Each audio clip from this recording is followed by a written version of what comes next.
إن القلق يعطلني أصلا في حياتي. الناس بتبقى فاكرة إن هي لوحدها في المعاناة دي، كلنا بني آدمين at the end of the day، والstruggles دي حاجات طبيعية. السلوكيات اللي ممكن أغرزها في ابني فتطلعه قلقان طول الوقت. ما كانش بيشارك مشاعره، ما كانش حتى بيشارك مخاوفه مثلا مع أهله، في قلق حواليه وإن الدنيا مش safe. It's a person specific قوي. It all depends عننا كأشخاص، عن جسمنا، البيولوجي بتاعنا مهم، وفي نفس الوقت الانفايرمنت بتاعتنا مهمة قوي برضو. لا ده عادي، ما أنا طبيعي إن أنا أقلق علشان أوصل لحاجة. في healthy anxiety طبعا في، لأن احنا أصلا مخلوقين بالانكزايتي دي.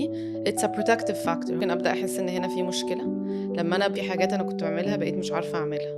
أحس بإيه في جسمي، أفكار يبقى شكلها عامل إزاي. من ناحية إن أنا كل حاجة worst case scenario، خلاص it's the end of the world.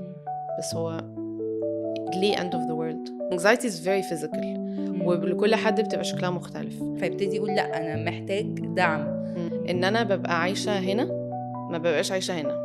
الفكرة إن هي قالت لي أنت كده هتعيشيها مرتين، أنت هتعيشيها دلوقتي طول ما أنت عايشاها هنا، وهتعيشيها لما حقيقي تحصل.